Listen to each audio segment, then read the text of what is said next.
Welcome to Just Ladies Ministries once again.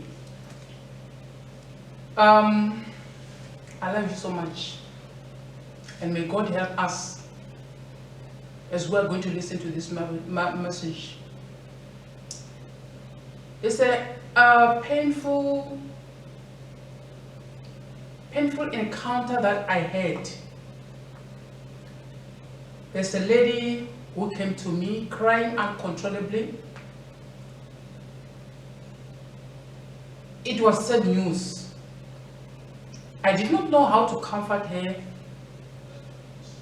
I just prayed with her, and I believe God will help her. But I think most women need to we need to change maybe the way we behave behind closed doors. Because this lady, she did something that she will forever regret for the rest of her life. She is married. In fact, she was married to a loving man who was good to her and good to the kids. They had the best marriage until this man was working. Until this man went for a 5-day course, which he went to Pretoria or wherever it was. I can't remember where it was.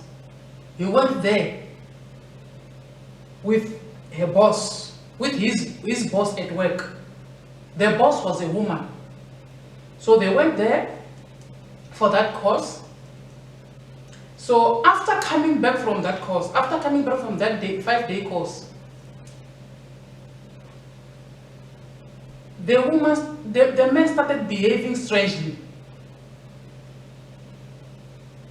At first, he was a bubbly man, he was a happy man, a joyful man, a happy man.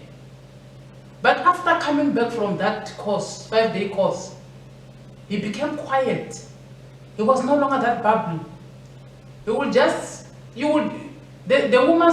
you will ask him a question, he will answer it straight to the point and keep quiet.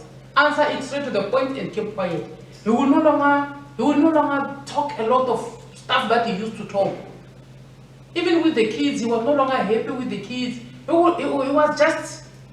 was just himself only, in his own corner.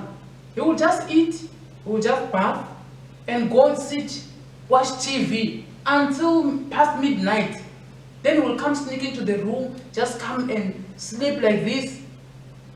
When the woman touched him, he will say, "No, please don't touch me. Please don't touch me." He would even cry so that this woman must not touch him. So the woman, as it went on like that, the woman became more angry and said, "What is going on? What is the reason? What is going on?" Until the man, he moved from the bedroom. He started sleeping on the sofa. For 2 weeks he slept on the sofa. Then the woman was pestering him as to what is the problem? Tell me, what is the reason? What have I done? What have you done? The man couldn't say anything. The man couldn't talk as to what is the reason why he is sleeping on the sofa. So the woman said, "Okay, because you are sleeping on the sofa, and the children are seeing you waking up from the sofa, the helper is seeing you waking up from the sofa, then maybe it's better you go to the spare room, you sleep there, so that the children might not see what is going on." So she prepared the spare room specifically for him, special for him. Then he went to the spare room. But the woman was worried, like, what is going on? Is my marriage dying? What is happening? She started calling the relatives, the uncles, she even called the pastors to come and intervene. Maybe the men will tell us to what did this woman do, what is wrong. The men never said anything as to what is the cause of all this. Until the woman one day was taking the car to the service. So she got to the service.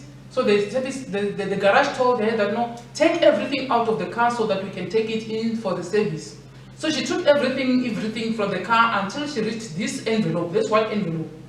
So while she was seated waiting for the car to be serviced, she opened this envelope out of curiosity. She opened the envelope, and it was the test results from Lancet Laboratories for her husband. And she looked at the results. They showed that he was positive for a certain deadly virus. So she was like, positive? How? Then she fainted. And as she fainted, the garage people came, they poured water on her, and then they arranged for the ambulance. They came, collected her to the hospital. Then they had to call the husband to tell him that your wife is fainted. We took her to the hospital. So the husband came. And then as she regained consciousness from the fainting, the husband now saw that he was now forced to talk. He was now forced to talk because the woman said, how can you? I had to find out through the letter that you are sick of this, and you never bothered to tell me.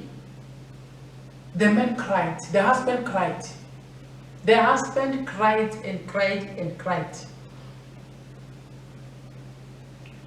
The reason the husband was crying was because this man and the woman, as they were sleeping in separate rooms, as the woman was sleeping in the main bedroom, the woman was sleeping in the separate room, in the spare room. As this woman was pestering the man every day that tell me what is going on, tell me what is going on. There were some days when this woman would rush to the spare room and lock the door and force this man that today is today. Today you are doing it.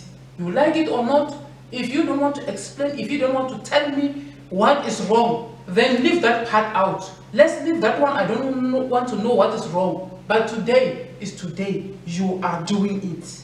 I'm talking to ladies. You know what I'm saying when I'm saying she went to her husband. She forced him and said, today you are doing it. That part of what is wrong, why are you angry, who did what, I don't want to hear it anymore, because I've realized you cannot tell me, you don't want to tell me. Even the elders were here, you didn't tell them. Even the pastors were here, you didn't tell them. So today, I'm not here to hear the story of what happened, what's wrong, whatever. You are my husband, and I have a right, I have a right to my conjugal, in fact, my conjugal rights today, here and now. She forced the man, and the man, it's not like the man didn't want to do it. Every day he wanted to do it. But the man was preserving his wife. And I think it was God stopping him from doing it. It was God who was saying, don't touch that woman after what you did. Don't touch that woman. I'm preserving the life of this woman. But because this woman lacked patience, because this woman, please women, some things God is saving you, is saving your life. Be women. Stop acting like men. Stop forcing things. That man was sleeping on the sofa. In fact, he started by sleeping in the same bed, ignoring you. Every day you touch him, he says, leave me. Touch, he says, leave me. Touch, he says, leave me. After that, he moves out to the sofa. He's sleeping on the sofa. You follow him to the sofa. Okay, that was good, because after all, why must kids watch that the man, the husband, sleep on the sofa while you're sleeping in the bedroom? Why must the helper? Do you know these helpers can talk? Or these helpers, they can talk. They see what is happening in your house. They put it on Facebook and everything and everywhere. And everyone knows what is going on in your house. So it was good for the woman to go to the sofa and say, you cannot be sleeping on the sofa. Go to the spare bedroom. Though that too was not good. But at least if we are not okay, then maybe you can sleep there. At least the kids may not, the older ones may see, but the young ones may not even realize what's going on until the issue is solved. But then to go in there and force him, you may be causing yourself trouble. This woman did it. Not on one occasion. On several occasions, she did it. Still, the man remained in the spare bedroom because it was not his intention to do it. It was being done against his will. He even felt guilty every time after doing it. He even felt guilty because the woman was even forcing it.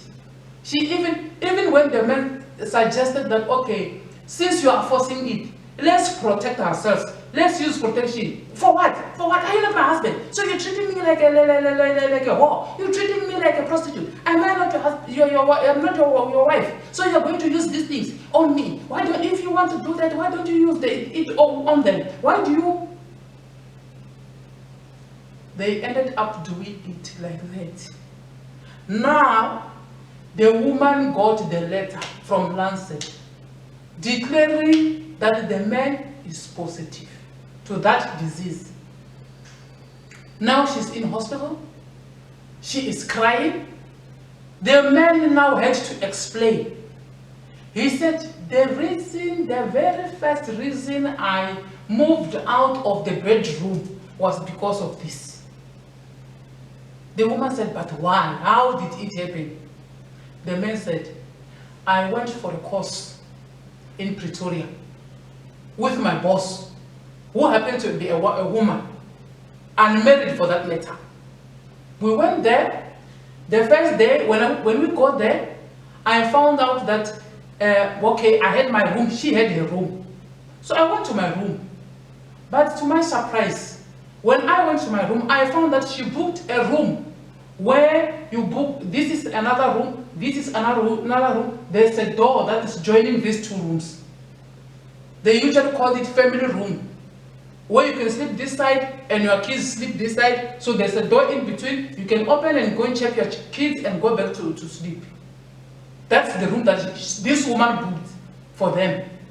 So when he was sleeping, he was not even aware that this door is joining the woman that side. He just went into. He said, I just went into my room. I was not even aware that this room, this door that was in between this room and that other room was joining the ladies' room. I just went to sleep, and I was sleeping. I heard the door opening. I was surprised, like, this hotel staff, can they just open a door like that? And I found my boss coming in. She started everything that she could to get me to sleep with her. I said no. I even fought with her that day. The following day, I asked for another room. I asked to be transferred to another room. She was the one who was responsible for all this. After that, I was booked into another room. She asked the reception for the key of that room because she was responsible for paying that room. She came to my room. On the third day, I could no longer resist her, what she was saying. She was threatening my job. She was threatening that my job was on the line because of this. And if I go out there and tell my colleagues what happened, it's the end of me in that employment. And my wife, you know I need this job with all I have. I ended up doing it. The third day, the fourth day, and the fifth day until we came back. When we came back, when we went back to work, I told one of my colleagues about what happened. My colleagues looked at me and felt sorry for me. He told me straight into my eyes. He said, you know what? You are doomed. That woman has this disease. And I know a number of guys who went out with her. Some of them have died. Some of them are very sick as we are speaking. The man said, from that day, I decided that I will never touch you again until I know what is going on. That's why I came to the bedroom. I didn't want you to touch me, and I didn't touch you too. After that, when I saw you that you were angry, you were all that, I went to sleep on the sofa while I was waiting for the test results. And the results came back. I realized that I was positive. But they advised me that I must wait another window period and come back and check if this is really it. And I went back again. And they came back second time positive. But you were pestering me. You were pestering me. I didn't even know how to tell you. In fact, I was even planning to secretly divorce, give you everything, and move out of the house so that you can be preserved. At least you did not do anything wrong. At least you are innocent. I would leave you. I was planning to leave you with everything, with the kids, and I go wherever I will go and start afresh, staying there alone. I will just be taking care of you financially and the kids and all that, because I know what I did, but I knew that you were innocent. But my wife, you pestered me, you forced yourself, you forced me until I did it. I'm not saying I'm not guilty. I'm not saying I'm innocent. I'm not saying I'm not wrong. I was very wrong. I'm very much guilty. I'm not innocent at all. But you are the one who forced me until I did this. And I was doing it, praying in my heart that I pray that I am not infected. I pray that if I'm infected, you don't get infected. But here we are today. Please go and check. I didn't have the stamina to tell you. I didn't have the stamina to explain to you. And the woman, immediately she went out of that place, or out of that hospital. She asked the doctor to test. And of course, the test results came back positive. Now the woman came. She was crying uncontrollably. She said, I blame my husband, but I equally blame myself. He didn't force me. In fact, my husband loved me so much. That's why he wanted to stay out of the room. He went to sleep on the sofa. When I went to the sofa, he moved to the spare room. I followed him. I forced him. I thought maybe there was a problem with me. Candy, there was a problem with him.